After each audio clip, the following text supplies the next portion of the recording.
The clink of ice against glass was a staccato rhythm against the dull roar of polite conversation. A symphony of feigned sympathies and hollow courtesies. I watched it all from my designated corner table, a ghost at the feast. My feast, in a way. The one my life, or rather, the fiction of my life had paid for. My sister, Serafina, was a vision in white. Of course she was. Every detail of this day had been meticulously curated, not for love or for commitment, but for performance.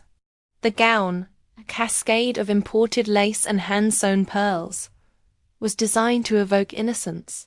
The venue, a restored, colonial-era mansion with sprawling gardens and absurdly high ceilings, was meant to project timeless elegance.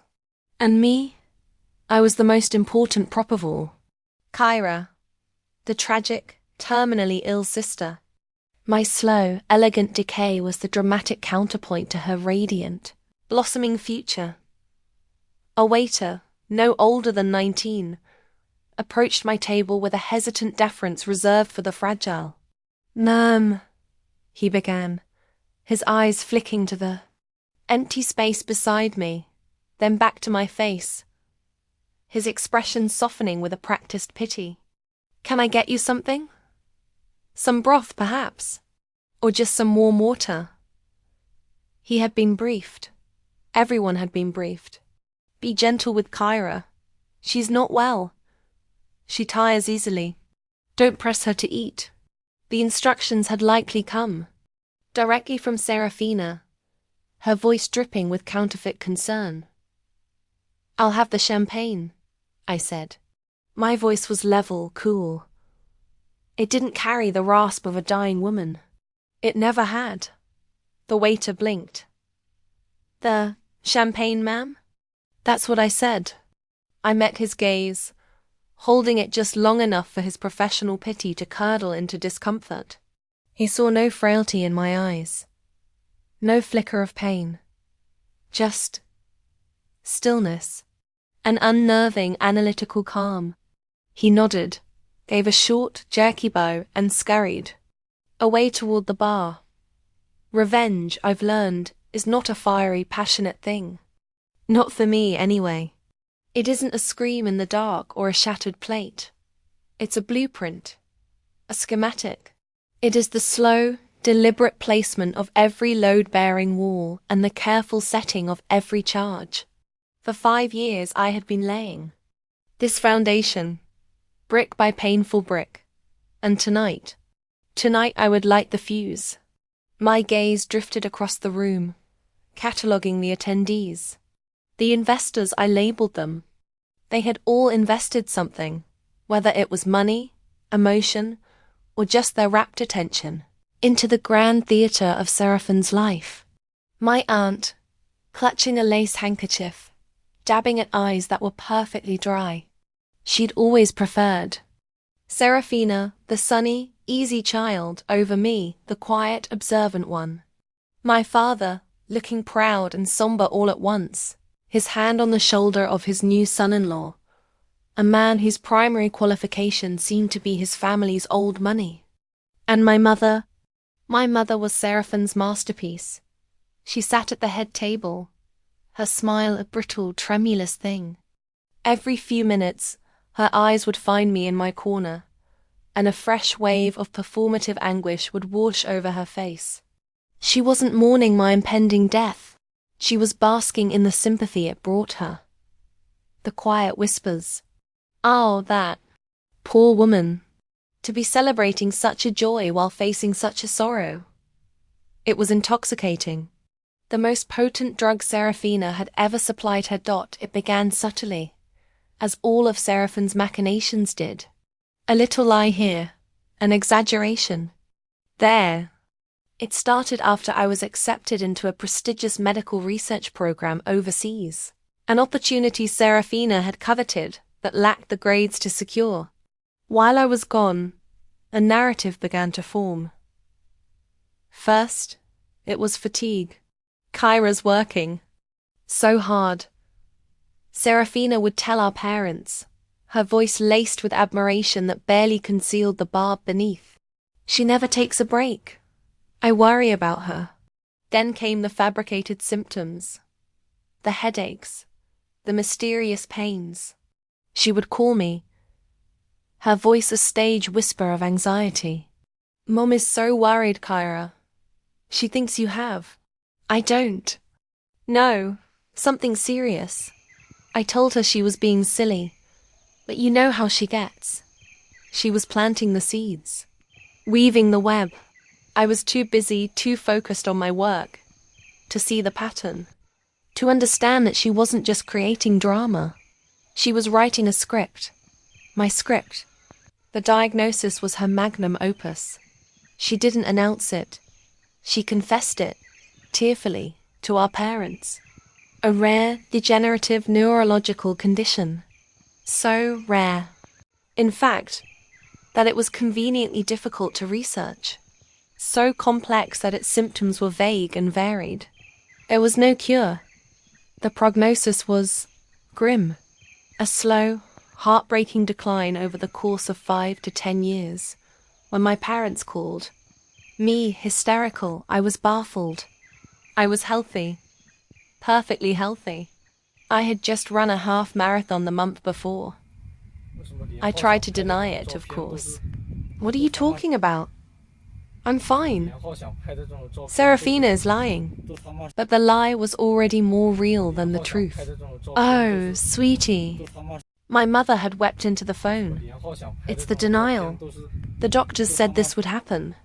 Serafina told us you wouldn't be able to accept it. Serafina had thought of everything. She had insulated the lie against the truth. My denials were symptoms. My anger was a stage of grief. My logic was a defense mechanism.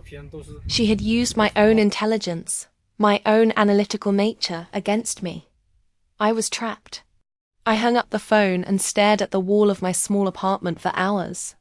The initial shock gave way to a cold, clear rage that solidified in my chest like a block of ice. I could fight it, yes. I could fly home, produce medical records, drag my own doctors into it. It would be a messy, public, excruciating battle. It would fracture our family forever, and in the end, they would probably believe I had staged a miraculous recovery, a story Serafina would undoubtedly twist to her own benefit. Or I could play the part. I could accept the role she had written for me. And in the quiet, in the shadows of my supposed decline, I could start drafting a new final act. One she would never see coming. The waiter returned, his hands slightly unsteady as he placed the fluted glass of champagne on my table. Thank you, I said, my voice softer this time. He was just a pawn. A boy in a rented tuxedo. He nodded, again, and vanished into the crowd. I lifted the glass, the bubbles rising in a frantic, celebratory dance. I didn't drink. I just held it, the cool glass a grounding weight in my hand. From across the hall, Serafina caught my eye. She was standing beside her new husband, her hand resting on his chest. She saw the champagne glass. A flicker of something annoyance, fear, crossed her perfect face before being replaced by a beatific, sorrowful smile. She lifted her own glass in a toast to me, a toast to my bravery, a toast to my suffering. The crowd around her, noticing the exchange, murmured with appreciation for her grace. Look how she includes her poor, dying sister. I gave her a small, slow nod. Yes, here I am, just as you planned. The ice in my veins felt colder, sharper. The plan had been simple in its conception, but complex in its execution. For 5 years, I played the part. I let them believe I'd quit my research program because I was too weak. In reality, I took a different position, a less prestigious, but more flexible one that allowed me to work remotely. It also allowed me to funnel a significant portion of my salary into a separate, hidden account, the Revenge Fund. I would answer their video calls from a carefully prepared room in my apartment, the lighting low, a blanket over my legs. I learned to mimic the slight tremor in my hand when I lifted a cup of tea. I learned to let my sentences trail off, as if I'd lost my train of thought. I studied symptoms. I read medical journals. I became an expert on the very disease I did not have. I gave a better performance than Serafina could have ever imagined. All the while, she capitalized. The sympathy she garnered was a currency. It got her a promotion at the art gallery she managed, a position she was not qualified for. It got her discounts from vendors who were moved by her tragic family story. And it culminated in this: a wedding, funded in no small part by the generosity of people who believed they were giving a brave, selfless woman one perfect day of happiness before her world was irrevocably shattered by her sister's death. The wedding registry had included a honeymoon, and respite fund, a tasteful way of asking for cash. Cash to recover from the stress of it all. The stress of me. My eyes scanned the room again. Every smiling face, every polite nod, every sympathetic glance was fuel. I had catalogued every lie, every manipulation, every dollar she had gained from my fictional suffering. I had it all in a neat little file, compiled with the same dispassionate precision I once applied to my research data. The string quartet finished a piece by Vivaldi, and a smattering of applause followed. Then, Seraphine's new father-in-law, a portly man with a booming voice, stepped up to the microphone for the first speech. He spoke of love and family and bright futures. He welcomed Serafina into their family with open arms. It was all so painfully, perfectly normal. I took a slow, deep breath, the air tasting of expensive perfume and cooked salmon. The first phase of my plan was complete. I was here. I was the spectre at the celebration, my presence a constant, tragic reminder. Now, for phase 2. The waiting. My phone vibrated silently in my clutch. A simple, pre-arranged text message. Position. Awaiting visual confirmation. It was from Mara. Dr. Mara Vance, to be precise. Though her doctorate was in pharmacology, not neurology. A fact that was, for my purposes, irrelevant. What mattered was her title, her poise, and the fact that she was utterly, unimpeachably believable. And, for the right price, she was a consummate professional. Finding her had taken months of careful, discreet searching. She had no ties to my family, my work, or my life. She was a clean asset, a ghost. I texted back a single letter. Then I slipped the phone back into my purse. The father-in-law finished his speech to another round of applause. Then came the maid of honor, a vapid friend of Seraphine's, who recounted a sanitized story from their college days. I barely listened. My focus was on the grand, arched double doors at the far end of the reception hall. The doors through which every guest had entered. The doors that soon would become a stage. My own father was next. He cleared his throat, his eyes suspiciously bright. He spoke of his 2 daughters, his beautiful, brilliant girls. He spoke of the joy of this day, this union. And then his voice cracked. Right on cue. And I have to say, he began, his voice thick with emotion, how much it means. How much it means to have both my girls here today. His eyes found me. I was the star of this scene too. Kyra, my sweet Kyra, your strength, your courage to be here. It's the greatest gift you could have given your sister. A wave of sympathetic murmurs rippled through the room. My mother was openly weeping now, dabbing at her eyes with that useless handkerchief. Serafina looked down, her shoulders shaking with what anyone would mistake for sorrowful gratitude. I saw it for what it was, the tremor of a barely suppressed, triumphant smile. My heart rate didn't change. My breathing remained even. I felt a strange sense of detachment, as if I were watching a film of my own life. This was data collection. The final, crucial data points before the conclusion. My father finished his speech and people clapped, many of them wiping their own eyes, and then it was Seraphine's turn. She glided to the microphone, her husband's hand on the small of her back. She looked out at the crowd, her eyes shining. She was a predator who had just cornered her prey, and she was savoring the moment. "Thank you all so much for being here," she started, her voice a perfect blend of joy and fragility. "To see all of your faces. It means the world to us." She thanked her parents, his parents. She smiled at her husband. Then, she turned her body slightly, directing her attention, and the attention of all 200 guests toward me. "But there's one person I have to thank," she said, her voice dropping into a register of profound seriousness.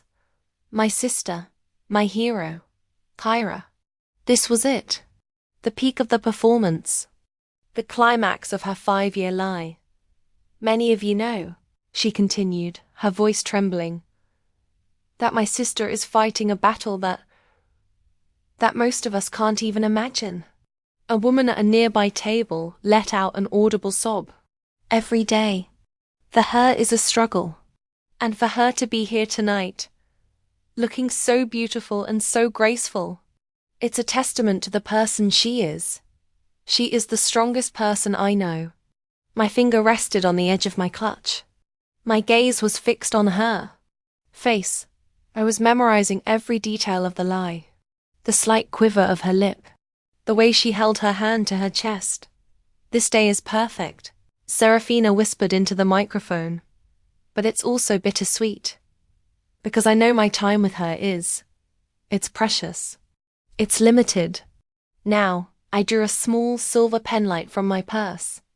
It was innocuous, elegant, something a woman might use to look for a lipstick. I clicked it on. A tiny, bright beam of white light. I aimed it not at her, but at the ornate, gilded ceiling above the entrance doors. It was our signal, simple, unnoticeable to anyone else. Serafina was still speaking, laying the pathos on thicker and thicker. "And so, when you think of us, I want you to remember this moment. The joy, but also the bravery. The love of two sisters facing the unimaginable together." That's when the double doors at the far end of the hall swung open. They didn't open with a crash. They opened smoothly, silently, pushed by the uniformed staff. But their opening was a disruption. A break in the seamless performance. Heads began to turn, drawn by the sudden change in the room's atmosphere. Framed in the doorway stood a woman. She was tall, poised, with silver blonde hair cut in a sharp, professional bob. She wore a charcoal grey suit that was impeccably tailored. In her hand, she held a slim leather portfolio. She wasn't a guest. She didn't belong. Her presence was an anomaly, a question mark. She was Dr. Mara Vance. Her eyes, sharp and intelligent, scanned the room for a moment before landing directly on me. She gave a single, almost imperceptible nod. A kind a doctor gives a patient in a waiting room. "I'm here, it's time." Seraphine's voice faltered.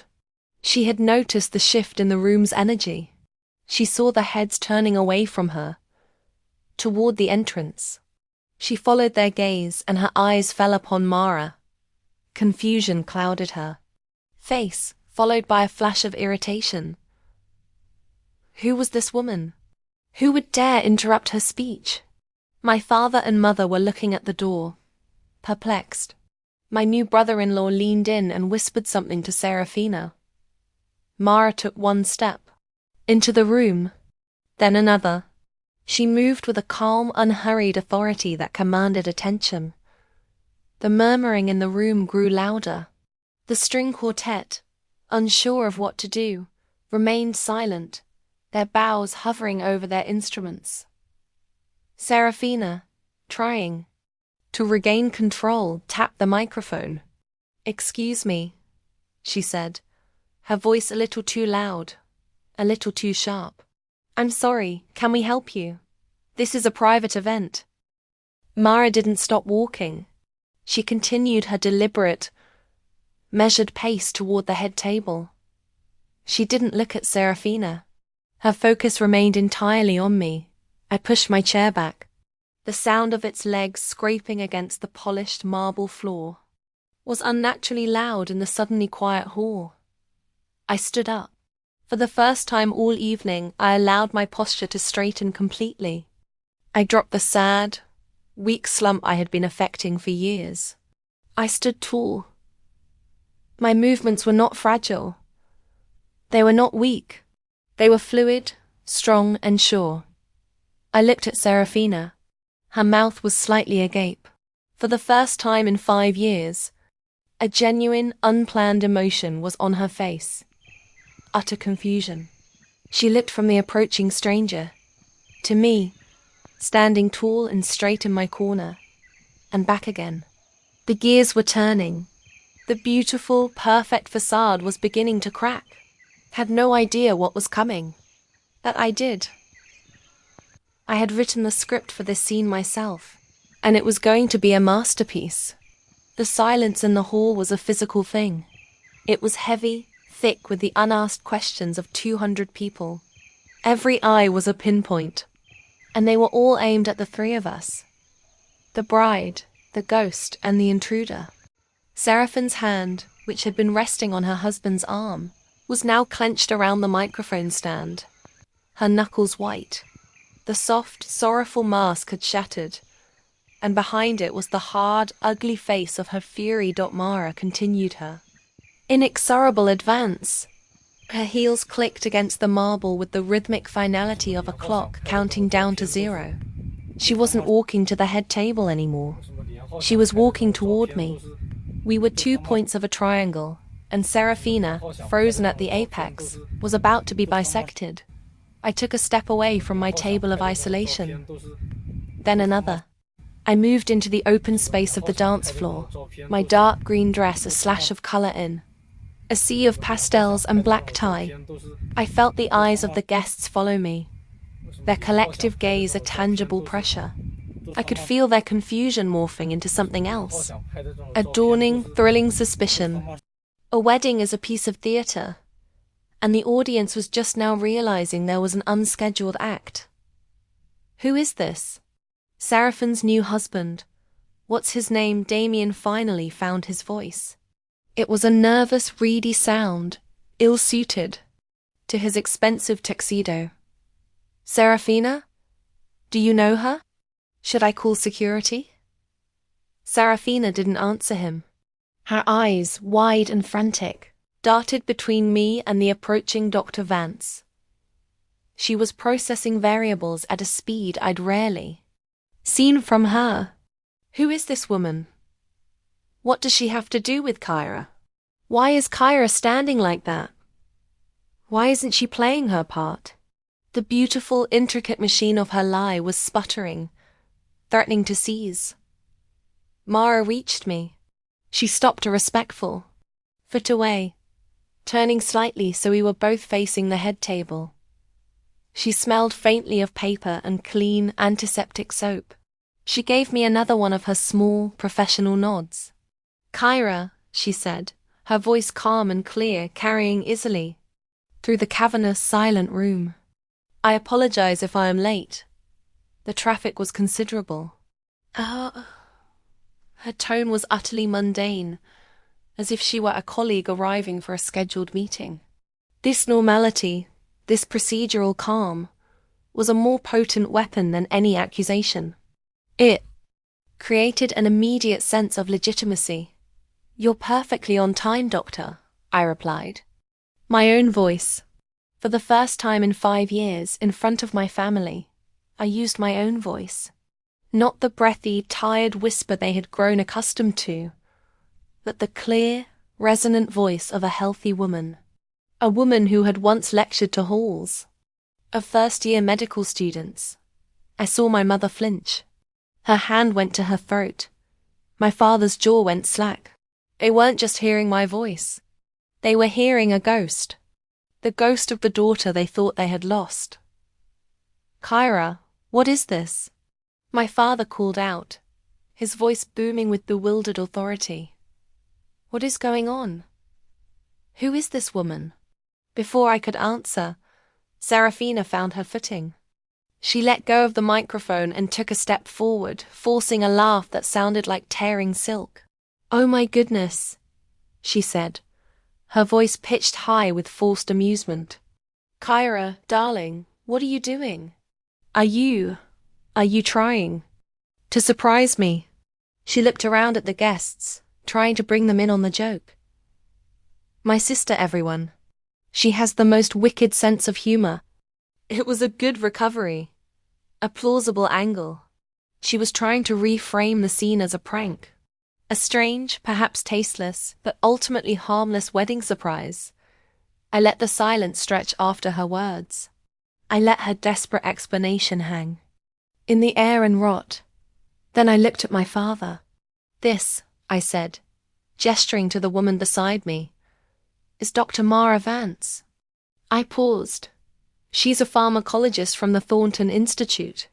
I don't understand, my mother whispered, shaking her head. A doctor? Kyra, are you sicker than you told us? Her eyes filled with fresh tears. This time perhaps genuine. The thought that I might have hidden the true severity of my illness from them was, I knew, more palatable than the alternative that was beginning to dawn. On the contrary, Mother, I said, my voice cutting through her tears. I turned my head slowly, making sure I had Seraphine's undivided attention. Dr. Vance is the lead researcher on a clinical study I've been a part of for the last 5 years. Seraphine's face went blank. It was the look of a chess player who has just seen her opponent make a move so unexpected, so outside the realm of possibility, that it doesn't compute. A study? For 5 years? That wasn't part of the narrative. It didn't fit. A study? Damien asked, frowning. What kind of study? Mara spoke before I could. The official title is the Longitudinal Analysis of Cognitive and Physiological Effects of Sustained High Stress, High-Stakes Professional Environments, she said, her tone dry and academic. She opened the leather portfolio she was carrying. But for simplicity's sake, you could call it a study on the effects of long-term deep-cover role-playing. A confused murmur rippled through the hall. Role-playing? Deep cover. It sounded like something from a spy film. Serafina took another step forward. The forced smile was gone. Her face was a mask of cold rage. That's enough, she hissed, her voice low and dangerous, no longer performing for the crowd. Kyra, stop this. Whatever this is, you stop it right now. You are ruining my wedding. Your wedding? I replied, my voice dangerously soft. You mean the wedding that was paid for by the Honeymoon and Respite Fund? A fund to help you recover from the trauma of watching your sister die? I let the question hang in the air. The wedding catered by a man who gave you a 50% discount because your story of familial tragedy moved him to tears. The wedding hosted by a venue that waived the corkage fee because you are just so brave. With every question, the color drained from her face. I knew these facts. How could I know these facts? I was the sick girl, fading away in another country. I wasn't supposed to be lucid. I wasn't supposed to be paying attention. I don't know what lies she's been telling you, Serafina said, her voice rising as she pointed a trembling finger at Mara. She's an actress. Kyra, you hired an actress to come here and ruin my life. An actress? Mara said with a small, wry smile. She pulled a sheet of paper from her portfolio. This document suggests the only actress here is you, Miss Sterling. Or should I say, Serafina Deneuve, as you sign this rental agreement for a hospital bed you used as a prop in your video calls to your parents. Serafina recoiled as If she'd been struck. I remembered that call. Serafina, weeping from a sterile-looking room, telling our parents that my latest treatment had failed, and she was so scared. I had watched a recording of it later, one of the many pieces of evidence I'd collected. I had analyzed her performance. It was flawless. A true artist. Mom, Dad! Serafina shrieked, whirling to face our parents. Her composure was completely gone. This was the real Serafina, the one I knew from childhood, the one who would throw tantrums and break my things, then weep hysterically until I was the one forced to apologize. Are you going to let her do this to me? To us? It's Kyra. She's confused. It's the illness. It affects the brain. It causes delusions. We knew this could happen. She was brilliant.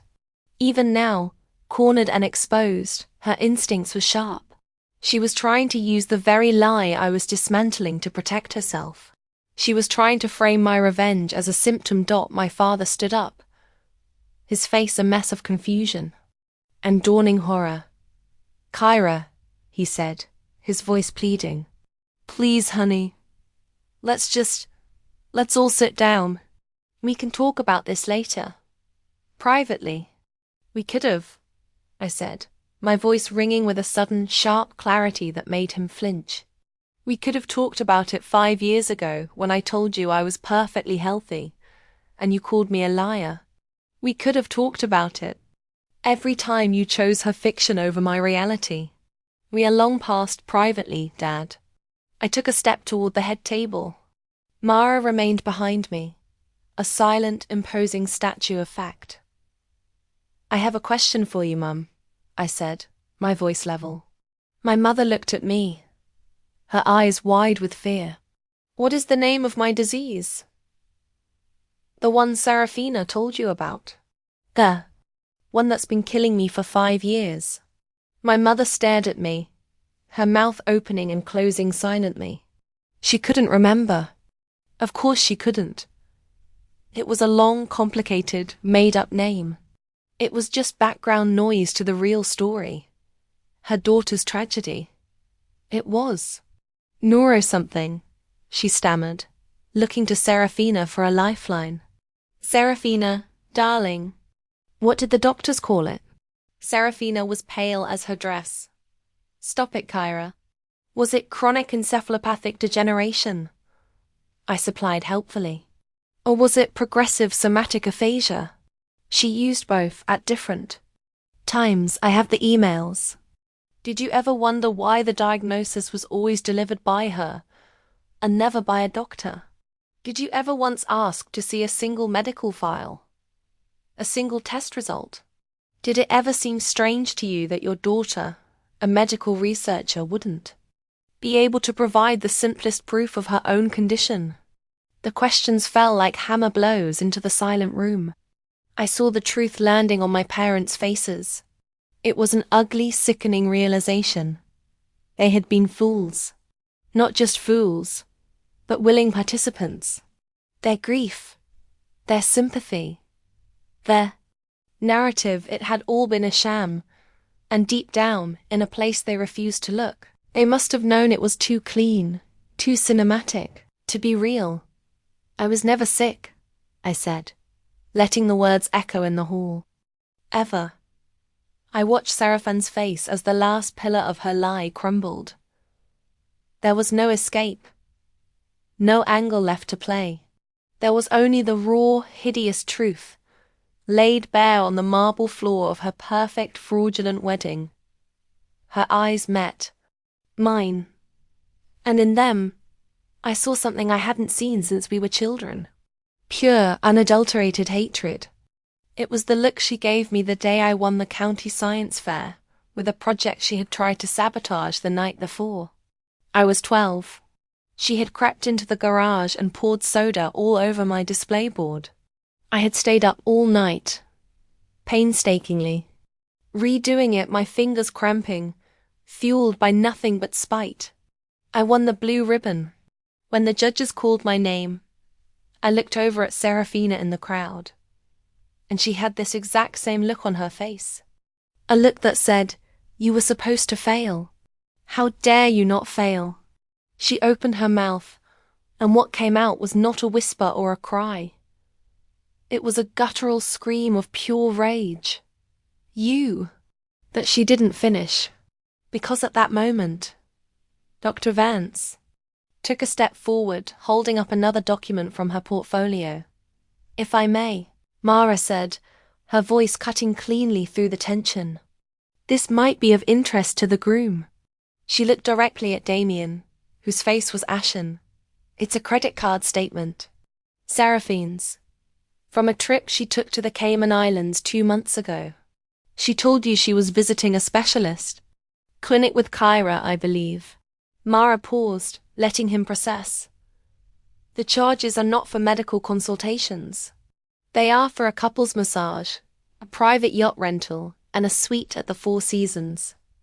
Billed to a Mr. Alistair Finch." Collective gasp went through the room.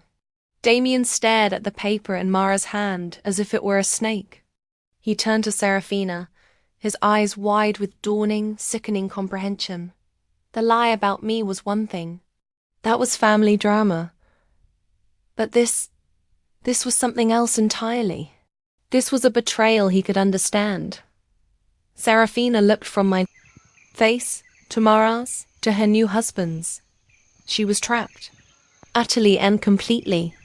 The blueprint I had spent 5 years drafting was perfect. Every escape route was cut off. Every wall was load-bearing. And I had just lit the final fuse. The entire structure of her life was about to come down on top of her dot. And all I felt was a cold, quiet, and deeply satisfying calm. The show was just beginning. The name Alistair Finch settled into the silence of the room. It wasn't a name that was shouted. It was delivered with the cold, sterile precision of a scalpel, and it cut just as deep. Damien stared at the paper in Mara's hand. He didn't need to read it. The look on Seraphine's face was all the confirmation he needed.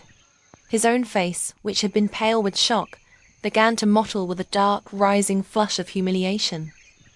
"Seraphina," he said. His voice was quiet. Dangerously quiet. All the nervous energy had vanished, replaced by something hard and brittle. "Who is Alistair Finch?" Seraphine's head whipped toward him. For a moment, she looked like a cornered animal, her eyes darting for an escape that wasn't there. "Damien, baby, listen to me," she pleaded, her voice a desperate syrupy coo. It was a shocking change in tone, an attempt to activate a different kind of manipulation. The seductress, the charmer. "She's lying. This is all a lie.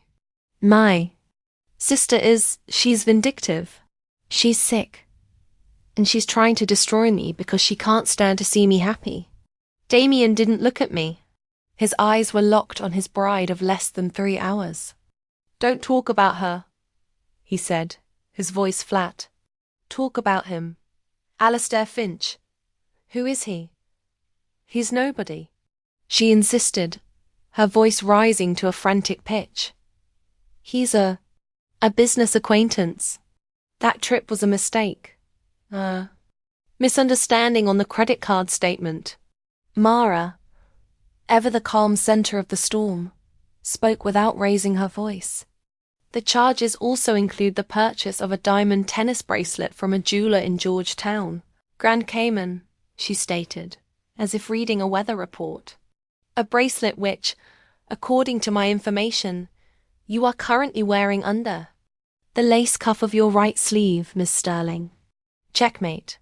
Every eye in the room, including Damien's, flicked to Seraphine's right wrist. Instinctively, she pulled her arm back, clutching it to her body. It was a small, guilty movement, but it was as damning as a signed confession. Damien made a sound, a choked, guttural noise of disbelief and fury. He took a step back from her, away from the head table, creating a physical distance between them. The illusion of their union, so carefully constructed with flowers and vows, had just evaporated. "Get it off," he snarled. "What?" Serafina whispered.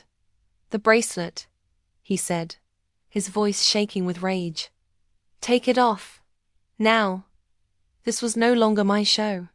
This was a drama I had set in motion, but it now had a life of its own. I watched the silent observer, as my sister's perfect world disintegrated. Our father finally found his voice, a roar of impotent fury. "That is enough," he bellowed, slamming his hand down on the table, making the glasses jump. "This is a family matter. This will be handled in private. You two," he said, pointing a trembling finger at Mara and me. "Out. Get out of here. Now." He was trying to salvage the situation, to shove the horrifying truth back into the Pandora's box I had just opened. He was trying to reassert his authority as patriarch, an authority he had abdicated 5 years ago when he chose to believe the comfortable lie. I turned to face him fully. "A family matter?" I asked, my voice laced with a cold irony. "I agree." I looked past him to my mother, who was now staring into the middle distance, her face utterly blank with shock. "So let's talk about the second mortgage you took out on the house 3 years ago. The house our grandparents built." My father froze, his mouth half open. "Serafina told you I needed the money, didn't she?" I continued, my voice merciless. "For an experimental treatment in Switzerland. A last hope. $200,000. Is that right?" My father didn't answer. He couldn't. His face had gone from red to a ghastly, waxy white. "Did you ever see a bill from this Swiss clinic?" I pressed on. "Did she ever show you a brochure? Or did you just transfer the money to a holding company she created? A holding company whose sole director was Alistair Finch." Mara, right on cue, produced another set of documents from her portfolio. Loan agreements, bank transfer receipts, incorporation papers. She didn't offer them to my father. She simply held them. The evidence existed. It was real. That was the moment I almost lost my composure. Because as I watched the comprehension dawn on my father's face, the sick realization of the scale of his daughter's betrayal, I didn't feel triumph. I felt a flash of the old, hot rage I had suppressed for so long. I remembered finding the loan documents online, a public record I had stumbled upon during one of my late-night, obsessive deep dives into Seraphine's life. I remembered seeing my parents' names, their home as collateral, and feeling the air leave my lungs. All the sacrifices they had made for us, the vacations they never took, the car my dad drove for 15 years because a new one was an indulgence. All of it, leveraged and stolen for yacht rentals and diamond bracelets. That was the moment my revenge ceased to be a game of wits and became a necessity, a duty. It was a poison that had to be lanced. "No," my mother whispered. It was the first thing she had said in minutes. She was looking at Serafina, her eyes filled with a dawning horror that was almost too painful to watch. "No, Serafina, you wouldn't. Not the house." Serafina, abandoned by her new husband, now found herself the target of her parents' agony. She was completely surrounded. She did the only thing she had ever known how to do when the truth became inescapable. She collapsed. She didn't just cry. She crumpled to the floor in a heap of white lace and feigned despair, her body racked with shuddering theatrical sobs. "I did it for you," she screamed at our parents, her voice muffled by her hands. "I needed to maintain a lifestyle, to make connections, to build a future for all of us. You never gave me anything. You always loved her more." She pointed A finger at me. The final, pathetic defense of the narcissist. Blame the victim. The guests were statues. They were watching a complete human implosion. Some looked horrified. Others, I noted with a detached sense of disgust, looked utterly enthralled. This was better than dinner theatre. This was real. The string quartet looked like they wanted to be anywhere else on earth. The waiters stood frozen by the walls, trays of half-eaten salmon forgotten in their hands. Damien's father, the portly man who had given the first speech, was now whispering furiously to his wife. Their son stood alone, a groom without a bride, staring at the sobbing woman on the floor as if she were a stranger he'd just seen get hit by a bus stop. My work was done. The charges were set. The detonators were triggered. The structure was collapsing in on itself, exactly as designed. There was nothing more for me to do here. Lingering would be an indulgence. I turned to Mara. I believe we're finished here, Doctor. I believe so, she agreed, neatly sliding the documents back into her leather portfolio. She closed it with a soft final click. I turned my back on the scene. On my screaming sister, my catatonic mother, my broken father, and the man whose life had just been irrevocably ruined. I did not look back. To look back would be to admit that some part of me was still connected to that wreckage. I was not. I had excised it. Mara fell into step beside me. Together, we began the long walk across the dance floor, toward the grand double doors. Our footsteps were the only sound, save for Seraphine's continued wailing dot as we walked. My path took me past my Aunt Clara's table, the one who always preferred Serafina, the one who was dabbing her dry eyes earlier. She stared at me as I passed, her mouth agape, her face a perfect portrait of horrified disbelief. I met her gaze for a single fleeting second, and I smiled.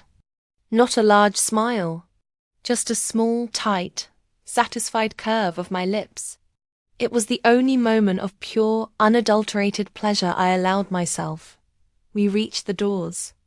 A terrified-looking staff member held one open for us, his eyes wide. We stepped out of the cloying, perfume-scented air of the reception hall and into the cool, clean air of the evening. The gardens were quiet, the only sound the gentle chirping of crickets and the distant murmur of the city. The party, the lie, the entire world I had just destroyed, was behind me now. I stopped on the top step of the grand staircase, taking my first real breath of free air in 5 years. It tasted sweet. Mara stood beside me, a silent professional presence.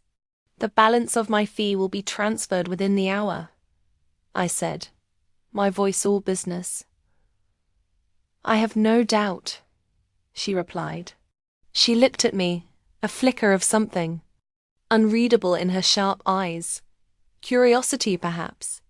Maybe even a sliver of respect. That was thorough. It was necessary, I said. We stood there for a moment longer, 2 women in the dark, the sounds of a life imploding faintly audible behind us. I had done it. I had taken back the narrative. I had burned the story they wrote for me to the ground. And I had never felt so sane.